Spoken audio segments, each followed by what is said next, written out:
మధ్యలో ఏంటి కడ్డీలుగానే ఉండవా? ఏంటో తాడున్న తాడుతున్నా కట్టేకి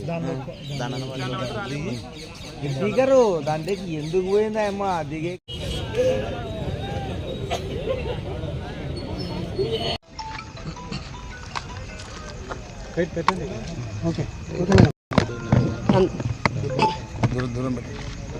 అందరికీ నమస్తే.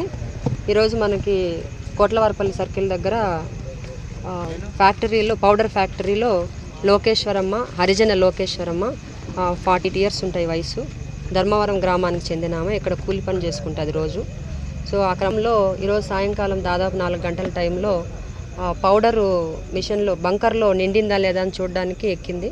ఎక్కే క్రమంలో ప్రమాదవశాత్తు బంకర్లోకి పడిపోవడం, దాని మళ్ళా వెనకల వాళ్ళ బంధువు అయిన ఒక అతను చూసి ఆమెని పైకి తీయడానికి ప్రయత్నించినా కూడా ప్రమాదవశాత్తు ఆమె దాంట్లో పడి ప్రాణాలు కోల్పోవడం జరిగింది. దీని మీద నెక్స్ట్ దర్యాప్తులో భాగంగా పూర్వపరాలు ఏమన్నా ఉన్నాయి తర్వాత చూస్తాం.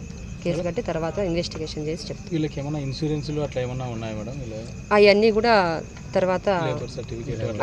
తర్వాత చూసి చెక్ చేసి చెప్తాం. Okay, thank you.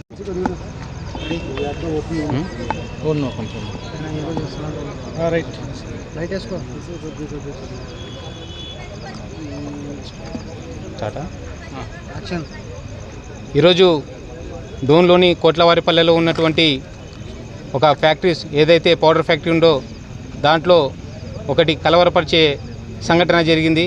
ఒక మహిళ పౌడర్ ఫ్యాక్టరీలో పడి చనిపోవడం ఈరోజు డోన్ వ్యాప్తంగా చాలా అందరినీ కలవరపరుస్తుంది. అయితే దీనికి సంబంధించినటువంటి యాజమాన్యం కొన్ని చర్యలు తీసుకోకుండా వారి నిర్లక్ష్యం వల్లనే ఈరోజు ఈ మరణం జరిగిందని చెప్పి మేము తెలియజేస్తున్నాం.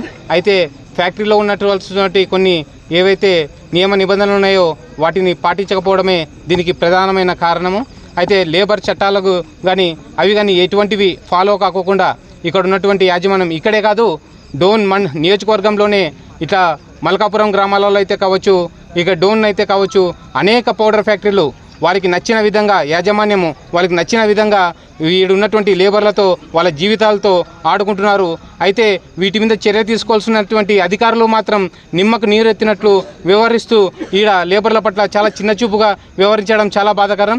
ఇప్పటికైనా అధికారులు మేలుకొని ఇక్కడ ఉన్నటువంటి ఫ్యాక్టరీలకు ఉన్నటువంటి పర్మిషన్లు ఏంటివి, ఆడున్నటువంటి వాళ్ళ సిస్టమ్స్ ఏదైతే సేఫ్టీకి సంబంధించినటువంటి బెల్ట్ కాడ అయితే కావచ్చు, మిషన్ల కాడ అయితే కావచ్చు, బంకర్ల కాడ అయితే కావచ్చు, అవి ఏ విధంగా ఉండాలనేది ఇక్కడ ఉన్నటువంటి అధికారులు చర్య తీసుకోవాల్సిన పూర్తి బాధ్యత అధికారుల ముందుంది. అయితే అధికారులు మాత్రం చాలా నిర్లక్ష్యంగా నిమ్మకు నీరునెత్తట్టు వాళ్ళు వ్యవహరిస్తూ ఏదో వాళ్ళకి నచ్చిన విధంగా వాళ్ళు ఏదో చేతులు తడుపుతుంటే ఇక్కడ వ్యవహారం నడుపుతున్నట్లు ఇక్కడ ప్రజలందరూ అనుకుంటున్నారు. అయితే ఈరోజు మాకు వచ్చిన దృష్టి గతంలోనే కొంతమంది అధికారుల దృష్టికి తీసుకుపోవడం జరిగింది. మల్కాపురం కాడైతే బంకర్లకి చుట్టుముట్టు ఎటువంటి సేఫ్టీస్ లేకోకుండానే అక్కడ బంకర్లకి లేబర్లతో రాళ్ళు లేపించి పౌడర్ ఫ్యాక్టరీలు అయితే కావచ్చు, కంకర్ ఫ్యాక్టరీ అయితే కావచ్చు నడుపుతున్నారు. అయితే ఈరోజు అధికారులు ఇక్కడికి ఇంకా రాకపోగా ఇక్కడ ఏం జరుగుతుంది చర్యలు వాళ్ళకి తెలియదు. వాళ్ళ డ్యూటీల టైం అయిపోతున్నాయి, ఇళ్ళకి వెళ్ళిపోతున్నారు. కానీ ఇక్కడ లేబర్లు మాత్రం చాలా ఇబ్బందులు పడుతున్నారు. ఈరోజు పోలీసు వారైతే మేము పోలీసు వారికి ఒకటే విజ్ఞప్తి చేస్తున్నాం, డిపార్ట్మెంట్ వారు అధికారులు ఎట్లో పట్టించుకోవడం లేదు. మీరన్నా కొంచెం చొరవ తీసుకొని ఇక్కడ ఉన్నటువంటి ఫ్యాక్టరీలు చుట్టుముట్టు ఉన్న ఫ్యాక్టరీలో ఎటువంటి సేఫ్టీస్ ఉండాలా ఏం కథ అనేది చూసి మీరు అది అట్లీస్ట్ పోలీసు వారన్నా కానీ ఏ విధమైన చర్యలు తీసుకుంటే బాగుంటుందని ఆలోచించి డిపార్ట్మెంట్ అన్న మీరు ఇన్వాల్వ్ అయ్యి ఈరోజు ఈ ఫ్యాక్టరీ వాళ్ళకంతా గుణపాఠం చెప్పే విధంగా ఉండాలని చెప్పి పోలీసు వారిని కోరుతున్నాం. అయితే రాబోయే రోజుల్లో ఇటువంటి చర్యలు జరగకుండా ఫ్యాక్టరీల లైసెన్స్ కానీ తర్వాత లేబర్ కార్డు కానీ లేని ఫ్యాక్టరీలని తక్షణమే సీజ్ చేయాలని చెప్పి మేము కాంగ్రెస్ పార్టీగా డిమాండ్ చేస్తున్నాం. ఇదే విధంగా కొనసాగితే రాబోయే రోజుల్లో అధికార ఆఫీసులు కూడా మేము ఖచ్చితంగా పెద్ద ఎత్తున ఆందోళన చేస్తామని చెప్పి కూడా మేము హెచ్చరిస్తున్నాం. నా పేరు విజయ్ కుమార్, NSY జిల్లా ఉపాధ్యక్షులు.